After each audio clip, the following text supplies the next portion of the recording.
سلام كم يتنحو تافتواتن كبراتن تخطاتن تددبي تي في نسعى زدالنا لكم حاتسرتن واناو زيناتات حزنا لكم قريبنا لنا كتكتاتو لنا عند عدمنا بكندي أرستنة وتاتهم كنفلم كوميشن حربنياتات تقرأي كاب كلن زوباتات نستوصاتو سدراسو وقات حاجز جنزب أبركيتهم أبزوبا سميناو معراب تقرأي وردا تحتاي قراروم بجبن زي حجاوزو ورسبات استخصص والكسب بصنع مأسرة شوعات عامت كقطع تفريدوم سنسرعت قبري كيان تقادلاي كيدان خايلة أب كتما شرارو بيتكرسيان مدهاني عالم تفتيموم ممحدار ترامب ايرتران تركبن هاجرات حديش قدم مقشا كان برمخانو تقليتوم سراوي السودان ندعم سريع أب كباب متاو نامول مقوصار كارتوم كمستقاربه قليتو نابزرزرو سجيرنا لنا مسألة زيناتات بينيام حدش سناي مكتتال كوميشن حربنياتات تقرأي كاب كلن زوباتات نستوصاتو سدراسوات حاجز جنزب هيبوم كوميشن حربنياتات تقرأي كاب سراوي تقرأي استأكبل العسر تغلت مليون برحويسو كاب استفلالي آكالات زاكبول على 13 مليون بر كاب كلن زوباتاتن كتماتاتن بروق حنستململو 327 سدراسوات حاجز جنزب نمقبار أب حولت سماعتات مدرخ كايديوم أبتن مدرخ مدرز اسمعو مكتل بريزيدانت جزيوم محدار تقرأي ليتنال جنرال تادس وردم اتي قاتي منازل لتساقم سعراي زيبولو بوليتيكاو فتح زدليو وشتاو تساقميو سعراين زبل أبايت هزي اللنقر نمفتار كنبل تقرأي كينا سعرات نكاغ نقبري قباء كبلو قليتهم اتي اغاتي مزولو بوليتيكاو شجر مسارتو اوردات آبيا وي كبابي زي كونس ابلعل بزولو بوليتيكاو مراح تستفتر يكبلون وسيخوم نزين مفتح دمال علي وشت او عامي ايكونن مسمنجس فيدرال كونه كالي دقاو حيلي تنخاخيو شجر زفترلنا ايكونن كبلو قليتهم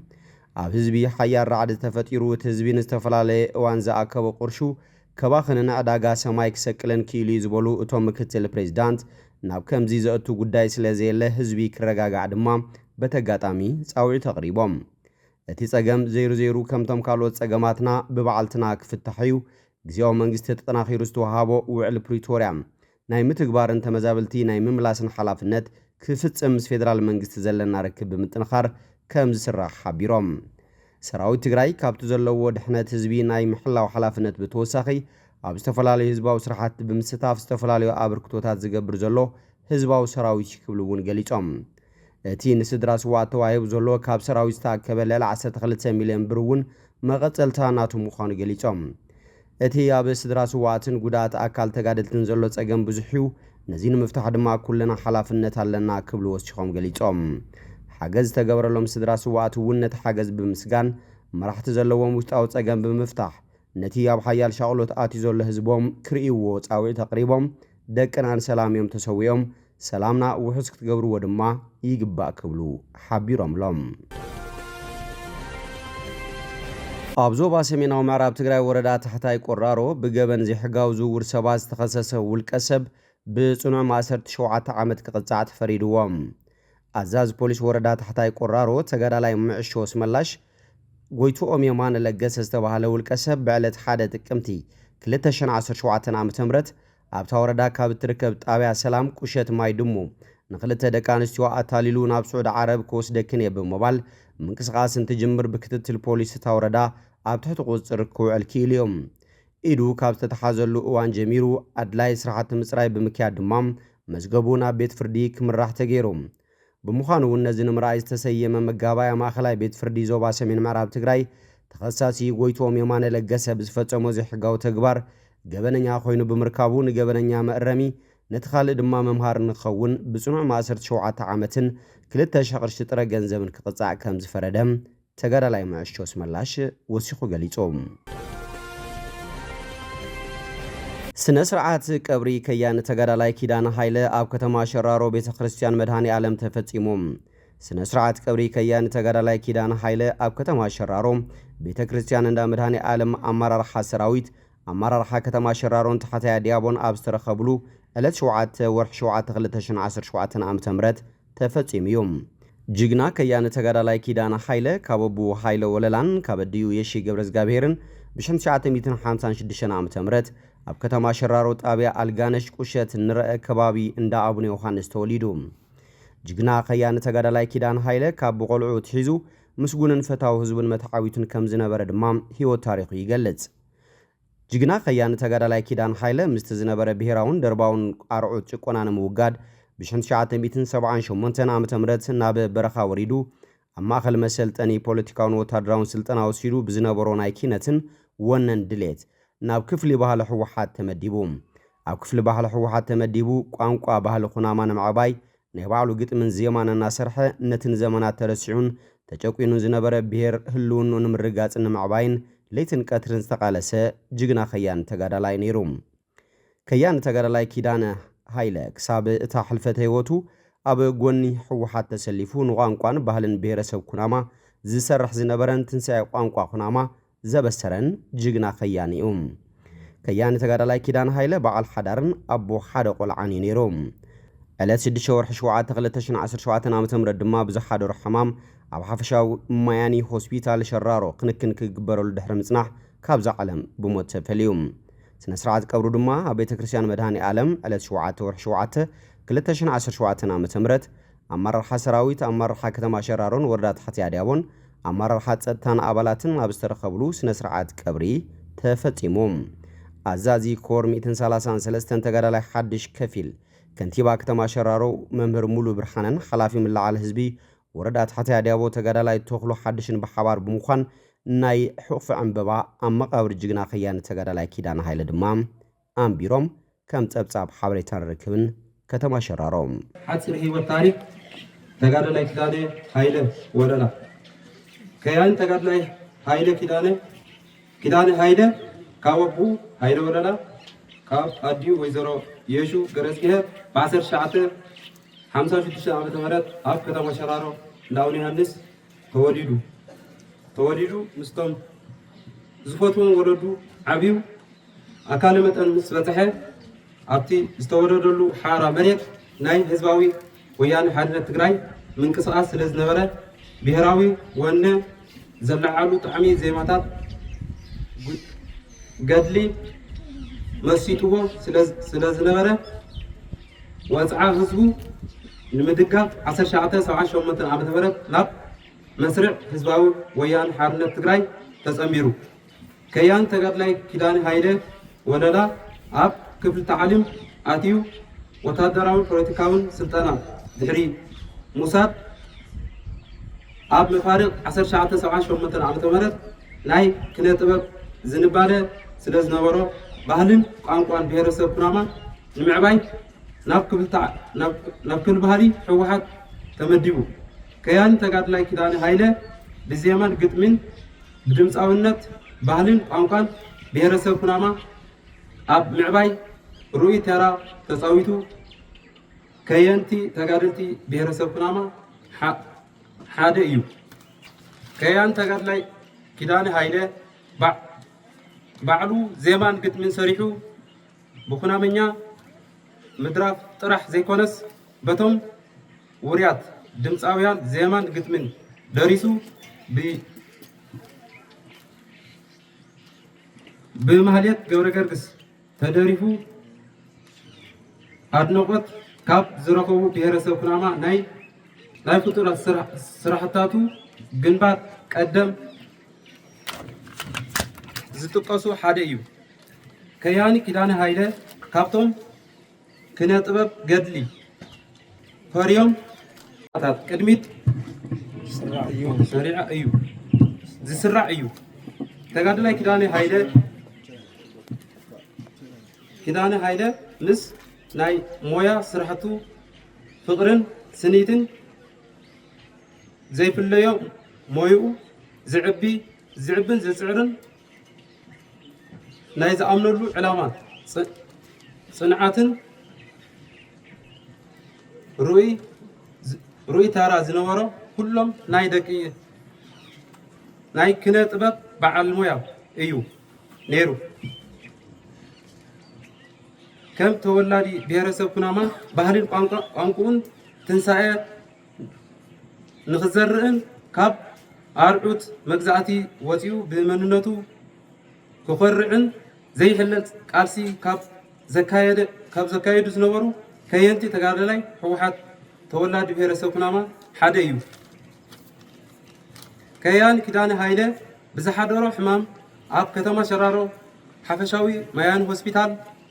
ሓገዝ እናተገበረሉ ድሕሪ ምጽናሕ ሎሚ ዕለት 7/7/2017 ዓመተ ምህረት ኣብ ከተማ ሸራሮ እንዳ መዲና ለም ቤተ ክርስቲያን ስነ ስርዓት ቀብሪ ፈጺሙ። ከያን ተጋዳላይ ሃይለ ኣቦ ሓደ ቆልዓ በዓል ሓዳርን እዩ ነይሩ። ንቤተሰብን ንመቃልስቱን ንናይ ሞያ መሳርሕቱን ጽንዓት ይሃበልና ክብርን ሞገስን ስዋዕትና። ምምሕዳር ትራምፕ ኤርትራን እትርከበን ሃገራት ሓድሽ ገደብ መገሻ ከንብር ምዃኑ ተገሊጹ። ምምሕዳር ትራምፕ ንዜጋታት ሓያል ሃገራት ሓድሽ ገደብ መገሻ ከውፅእ ይሓስብ ከም ዘሎ ነቲ ጉዳይ ዝፈልጡ ምንጭታት ሮይተርስ ዝረኣዮ ውሽጣዊ ሰነዳትን ይሕብሩ። ኣብቲ ሰነድ ብድምሩ 41 ሃገራት ኣብ 3 ዝተፈላለየ ጉጅለታት ተኸፋፊለን ተዘርዚረን ይርከባ። ኣፍጋኒስታን፣ ኢራን፣ ሶርያ፣ ኪባ፣ ሰሜን ኮርያን ካልኦትን ዝሓቆፈ ቀዳማይ ጉጅለ 10 ሃገራት ሙሉእ ብሙሉእ ቪዛ ክእገዳ ተረቂሐን ኣለዋ። ካልኣይ ጉጅለ 5 ሃገራት ዝሓቆፈ ኮይኑ ኤርትራ፣ ሃይቲ፣ ላኦስ፣ ማይናማር፣ ደቡብ ሱዳንን እየን። እዘን ሃገራት ከፊላዊ ገደብ ቪዛ ክህልወን እዩ። እዚ ንበጻሕትን ተምሃሮን ከምኡውን ካልኦት ቪዛታት ስደተኛታት ዝጸሉ ክኸውን ከሎ ብፍሉይ ዝረኣይ ግን ክህልዮም። ኣብ ሳልሳይ ጉጅለ ድማ ቤላሩስ፣ ፓኪስታንን ቱርክሜኒስታንን ሓዊሱ 26 ሃገራት ዘለዋ ኮይነን መንግስቶም ኣብ ውሽጢ 60 መዓልታት ጸገማቶም ክዕርዩ እንተዘይፈቲኖም ናይ ኣሜሪካ ቪዛ ብኸፊል ክቋረጽ ከም ዝኽእል እቲ መዘክር ይሕብር። እቲ ዝርዝር ገና ብመንግስትን ብሚኒስትር ጉዳያት ወፃኢ ኣሜሪካ ማርኮ ሩቢዮ ከም ዘይጸደቐን ክመሓየሽ ከም ዝኽእልን ሰበስልጣን ንሮይተርስ ሓቢሮም። እቲ መዘክር ኣብቶም ካብ 20 ጥሪ ጀሚሮም ናብ ኣሜሪካ ክኣትዉ ዝደልዩ ወጻእተኛታት ዝያዳ ጸጥታዊ ምጽራይ ክግበር ዝጠልብ ፈጻሚ ትእዛዝ እዩ። እዚ ትእዛዝ ንሓያሎ ኣባላት ካቢነ ሚኒስትራት እቲ ጸጥታዊ ምርመራታቶም እኹል ስለ ዘይኮነ ብኸፊል ወይ ሙሉእ ምእጋድ ከጋጥመን ዝኽእላ ሃገራት ዝርዝር ከቕርቡ ሓቲቱ። ኣብ እዋን ቀዳማይ እብረ ምምሕዳር ትራምፕ ኣብ 2017 ዓ.ም